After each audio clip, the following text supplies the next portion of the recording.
सम्यक दर्शन के बारे में कहा गया है, रत्नानां महारत्नम सर्वयोगानां उत्तमं योगम रिद्धीनां महारिद्धि सम्यक्तं सर्वसिद्धिकरम।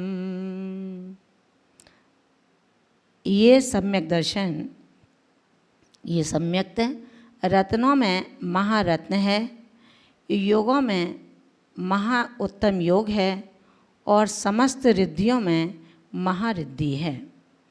इसलिए मोक्ष मार्ग में प्रधान सम्यक्त है, सर्व सिद्धि का कारण है। आचार्य भगवंत ने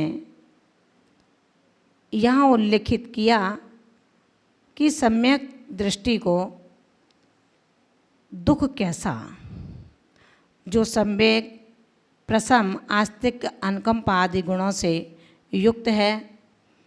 अनुकंपा जो प्राणी मात्र पर दया के परिणाम रखता है, सप्त व्यसनों से दूर होता है। इससे विपरीत यदि जो सप्त व्यसन में से एक व्यसन का भी व्यसनी है तो वाला सम्यक दर्शन वहाँ कैसे रुक सकता है। जो मांस रक्तादि का सेवन करता हो वो भला किसी पर दया के परिणाम कैसे रख सकता है। आस्तिक जो गुण है सम्यक्त का, उसका तात्पर्य 7 तत्वों पर दृढ़ होना, पंचास्तिकाय 9 पदार्थ पर दृढ़ श्रद्धान रखना, ये सम्यक्त के लक्षण हैं। ये गुण जो निज चिंतन यानी कि स्वानुभव में लाने का पुरुषार्थ करता है, वही साधक आगम से आध्यात्म की ओर निरंतर विहार करता चला जाता है। ऋण शुद्धपणो रत्तो, निश्चय से सम्यक दृष्टि शुद्ध आत्मा में लीन होता है। महान भावों, आज हम जिस सम्यक दर्शन का श्रवण कर रहे हैं, ये सम्यक दर्शन किसी एक को प्राप्त होता हो ऐसा नहीं है, किसी व्यक्ति विशेष को प्राप्त होता हो ऐसा भी नहीं है।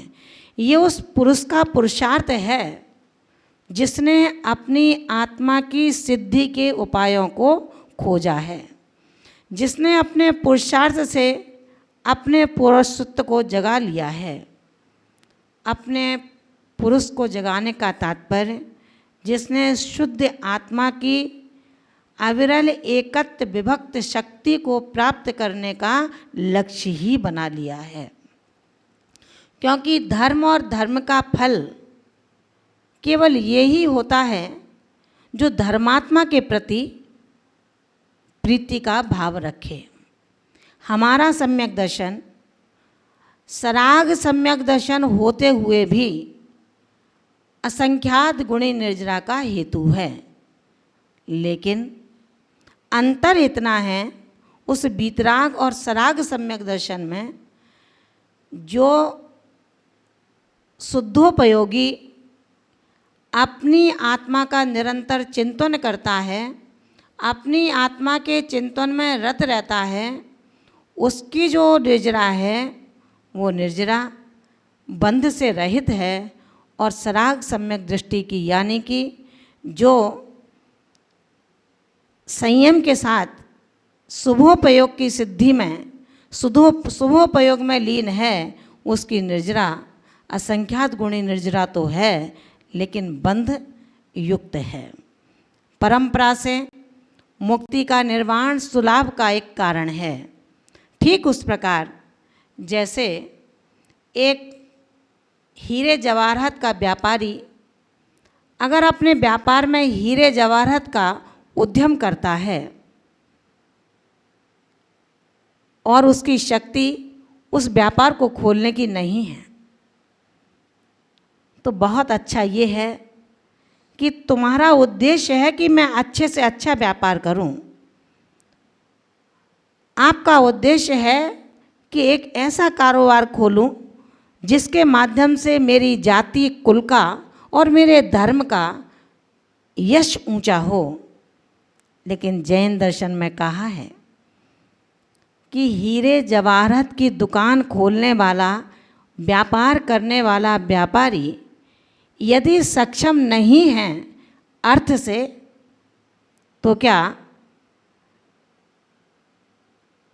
अन्य व्यापार को नहीं करेगा। आचार्य भगवंत कहते हैं हमने निम्न स्तर से तो अच्छा ये है कि जब तक अपनी सामर्थ्य उस हीरे जवाहरात के व्यापार की नहीं है तब तक हम अनाज का कार्य कर सकते हैं, वस्त्रों का कार्य कर सकते हैं। इसी तरह जब आज शुद्धोपयोग की प्राप्ति नहीं हो सकती, मोक्ष प्राप्त नहीं हो सकता, तात्पर्य ये नहीं है कि हम अपने परिणामों की शुभ्रता को भी न रखें। जैन दर्शन में आचार्य प्रवर कहते हैं कि हे ज्ञानी आत्मा, शुभोपयोग करना नहीं चाहता, शुद्धोपयोग की प्राप्ति नहीं है, आखिर करेगा क्या? क्या अशुभोपयोग में ही अपना रात दिन ऐसे ही गुजार देगा? अनादिकाल से भ्रमित ये आत्मा केवल इसीलिए भ्रमित है कि हमने कभी अपने प्रशम, संवेग, आस्तिक और अनुकंपा गुणों पर ध्यान नहीं दिया है। यदि हम अनुकंपा की भावना रखते, वात्सल्य की भावना रखते, तो निश्चित रूप से हम भी संतोष और समता रूपी जल से विषम तृष्णा के महल को धो डालते। लेकिन हमारा ये तृष्णा का महल धुलना तो बहुत दूर है, अभी तो कचरे से लबालब भरा हुआ है। कैसे नहीं दुखों को प्राप्त करता है, कभी इस पर भी विचार करें। घर में रह कर के अभ्यास का अभ्यासी एक वक्त भी ऐसा नहीं सोचता कि मेरी आत्मा इन सब की आत्मा है। अपनी आत्मा और शरीर की भिन्नता का भेद जिसके मन मस्तिष्क में, जिसके आचरण में, जिसके श्रद्धान में प्रतिपल प्रतिक्षण रहता है, ऐसा वो योगी जब अनपेक्षाओं के चिंतन में उतरता है तो सिर्फ यही ध्याता है कि जिस नारी को मैं अपनी नारी समझता हूँ ये सत्यार्थ में मेरी नहीं है। ये संयोग संबंध है इस पर्याय का। जिस धन को, जिस जन को, जिस रिश्तेदार को, जिस महल अटारी को, जिस इंद्रिय भोगों को मैं अपना समझूं, तो समझूं किस रूप में? क्या ये कभी स्थायी रह सकेंगे? हे श्रद्धानी आत्मा, किंचित तो विचार करो। इस शरीर की चाकरी करते करते ना जाने कितने वासनाओं के बसनों को हमने ओढ़ा है। जिस परिवार को सुंदर सुखी बनाने के लिए तुमने इतना पुरुषार्थ किया, जब इस चोले से ये हंस निकलेगा तो कोई तेरे साथ नहीं होगा। होगा तो सिर्फ तेरा शुभोपयोग या अशुभोपयोग, पुण्य या पाप, दुख या सुख, इसके अलावा और कुछ भी तेरे साथ नहीं होगा। अपने शुद्ध आत्मा को मैं प्राप्त न कर सकूं, लेकिन शुभ गति के लिए पुरुषार्थ जरूर करूं। शुभ गति के पुरुषार्थ के लिए हमें विचार करना होगा। 12 भावनाओं का जब हम चिंतन करते हैं, पढ़ते हैं, उसके अर्थ को भी समझें। जो बने ग्रह गोधन नारी, है गए जन आज्ञाकारी, इंद्रिय भोग छिन माही, सूर्य धन चपला चपलाई, इंद्रिय भोग छिन थाई, सूर्य धन चपला चपलाई। एक शुद्ध दशा को प्राप्त होने वाला, पापों से जो भयभीत हो चुका है, ऐसा आत्मा निरंतर अपने शुद्ध उपयोग से अपने मकान को स्वच्छ रखता है। जैसे आपके मकान में यदि कचरा फैला हो तो वो कैसे साफ हो सकता है, विचार करना। क्या झाड़ू लगाने के भावों से मैं झाड़ू लगा लूँ इस रटन से आपका मकान कचरे से रहित तो हो सकता है? अगर नहीं हो सकता तो क्या मात्र झाड़ू लगाने से कचरा साफ हो जाएगा? यदि हम उस झाड़ू लगाने के साथ साथ कचरे के आने के द्वार को अवरुद्ध नहीं करेंगे, हवा जिस ओर चल रही है उस हवा के आने का अनुबंध नहीं करेंगे, तब तक कमरा कभी साफ नहीं हो सकता उस आगत कचरे से।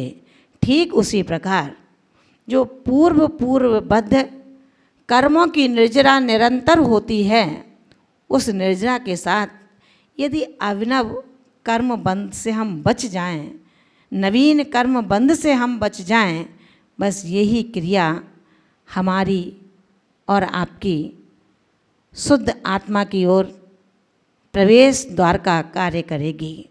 हमें ये विचार करना है,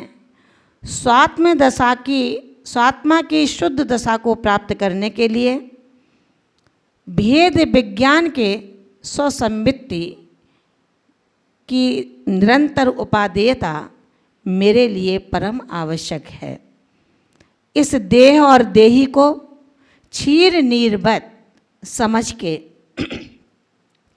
अपने तमाम उन पुरुषार्थों को छोड़ें जो केवल पाप के लिए होते हैं। रात दिन परिवार में हम उलझे हैं, रात दिन पुत्र और पुत्री के पीछे पड़े हैं, रात दिन इस मकान को कैसे सुंदर बनाऊं, अथवा अपने व्यापार को कैसे बढ़ाऊं, अथवा अपने व्यापार से श्रीपति कैसे बन पाऊं। महान भावों, विचार करना, इन विचारों के साथ साथ ही जैसे जन्म लिया है कहीं वैसे ही मरण का समय ना आ जाए, क्योंकि साक्षात कारण हमारे सुख का केवल चिंतन की रेखाएं नहीं हैं, और चिंतन भी करना है तो हम चिंतन स्याद्वाद से मंडित उस रत्नत्र धर्म का करें, अनेकांत से श्रृंगारित उस पुण्य कर्म का करें, जिसके माध्यम से बंध और बंधक भावों का अभाव होता है। पंच गुरुओं की शरण हमें प्राप्त होती है, क्योंकि कहा गया है कि नियशुद्ध परत्तो, जो अपनी आत्मा में लीन है वो शुद्धात्मा निश्चय सम्यक दर्शन से युक्त है, और जो बहिरात्मपने से रहित है, जिसने सब कुछ छोड़ कर के केवल अपनी अंतरात्मा को ध्यान का लक्ष्य बना लिया है, ऐसे उन बंध और बंधक भावों के लिए सिर्फ याद रखें इन चंद लाइनों को। बंध और बंधक भावों का सदा अभाव रहे, पंच गुरु की शरण रूप बस परम स्वभाव बहे, पंच गुरु की शरण रूप बस परम स्वभाव बहे। शब्दों का हो मौन और उत्कृष्ट तपस्या हो, समभावों को धारूं ना मन कोई समस्या हो, समभावों को धारूं ना मन कोई समस्या हो। कर्म चक्र का अविरल परिणाम कैसे थम पाए, राग द्वेष के परिणामों से क्या वो रुक पाए, राग द्वेष के परिणामों से क्या वो रुक पाए।